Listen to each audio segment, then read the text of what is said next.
2026 শিক্ষাবর্ষে প্রথম থেকে নবম শ্রেণীতে শিক্ষার্থী ভর্তি সংক্রান্ত নতুন নোটিশ প্রকাশ করেছে মাধ্যমিক ও উচ্চশিক্ষা অধিদপ্তর মাউসি।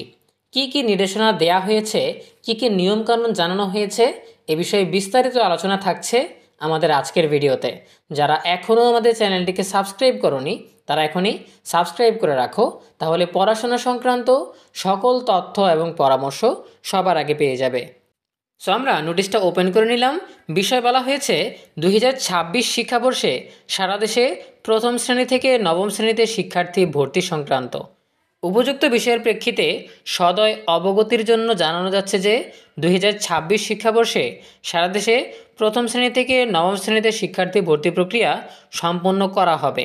উক্ত ভর্তি প্রক্রিয়া সম্পন্ন করার লক্ষ্যে আপনার প্রতিষ্ঠানের শূন্য আসন সহ অন্যান্য তথ্যাদি আগামী 12/11/2025 হতে 19/11/2025 খ্রিস্টাব্দের মধ্যে টেলিটক বাংলাদেশ লিমিটেডের লিঙ্ক gsa.teletalk.com.bd এ প্রবেশ করে টেলিটক কর্তৃক প্রদত্ত ইউজার আইডি ও পাসওয়ার্ড দিয়ে প্রদান করতে হবে।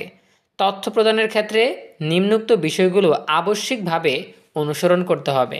প্রথমেই বলা হয়েছে, শিক্ষা মন্ত্রণালয় কর্তৃক জারিকৃত সর্বশেষ ভর্তি নীতিমালা অনুসরণ পূর্বক রেজিস্ট্রেশন ফর্মে চাহিত তথ্যাদি প্রদান করতে হবে। দ্বিতীয়ত বলা হয়েছে, কোনো শ্রেণী বা শাখার বিপরীতে শিক্ষার্থীর চাহিদার সংখ্যা কোনোভাবেই 55 জনের বেশি প্রদান করা যাবে না। তৃতীয়ত বলা হয়েছে, অনলাইন তথ্য ফর্মে ঢাকা মহানগরীর প্রতিষ্ঠান প্রদান সহ প্রতিষ্ঠান সংলগ্ন সর্বোচ্চ 3টি থানাকে ক্যাচমেন্ট এরিয়া হিসেবে নির্ধারণ করবেন। চতুর্থত বলা হয়েছে, অনলাইন তথ্য ফর্মের ব্যাংক সংক্রান্ত তথ্যে অবশ্যই প্রত্যেক প্রতিষ্ঠান প্রধানগণ অনলাইন ব্যাংক হিসাব নম্বর ও রাউটিং নম্বর প্রদান করবেন। কোনো প্রকার অ্যানালগ নম্বর প্রদান করা যাবে না। পঞ্চম নির্দেশনায় বলা হয়েছে, রেজিস্ট্রেশন ফর্ম পূরণের সময় কোনো প্রকার ভুল তথ্য প্রদান করা হলে এবং এ বিষয়ে পরবর্তীতে কোনো জটিলতা তৈরি হলে তথ্য প্রদানকারী প্রতিষ্ঠান প্রধান ব্যক্তিগতভাবে দায়ী থাকবেন।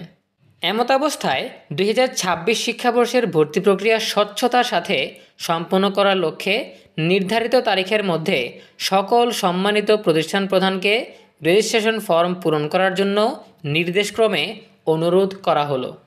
সো এখানে প্রত্যেকটা প্রতিষ্ঠান প্রধানের কাছে নির্দেশনা দেয়া হয়েছে যে কোনো শ্রেণীতে বা কোনো শাখায় যাতে 55 জনের বেশি শিক্ষার্থী ভর্তির জন্য শূন্য আসন প্রদান করা না হয়। শূন্য আসনের তথ্য ছাড়াও আরও বেশ কিছু তথ্য লাগবে, সেগুলো যাতে নির্ভুলভাবে বা সঠিকভাবে প্রদান করা হয়, সেজন্যই সকল প্রতিষ্ঠান প্রধানকে নির্দেশনা দেয়া হয়েছে। সো এখানে 12 নভেম্বর থেকে 19 নভেম্বর পর্যন্ত তথ্য পূরণের জন্য সময় দেওয়া হয়েছে।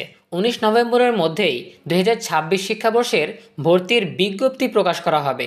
সেখানে বিস্তারিত তথ্য আমরা জানাতে পারবো, কবে থেকে আবেদন শুরু হবে, কত তারিখ পর্যন্ত চলবে, ডিজিটাল লটারি কবে হবে, ভর্তি কবে শুরু হবে, সব কিছু জানার জন্য আমাদের সাথেই থাকো। দেখা হবে পরবর্তী আপডেট নিয়ে নতুন কোনো ভিডিওতে। সেই পর্যন্ত তোমরা সবাই ভালো থাকো, সুস্থ থাকো, নিরাপদে থাকো এবং সবসময় ইএনইউবি চ্যানেলের সাথেই থাকো। তোমাদের সকলের জন্য রইল অনেক শুভকামনা। ধন্যবাদ সবাইকে।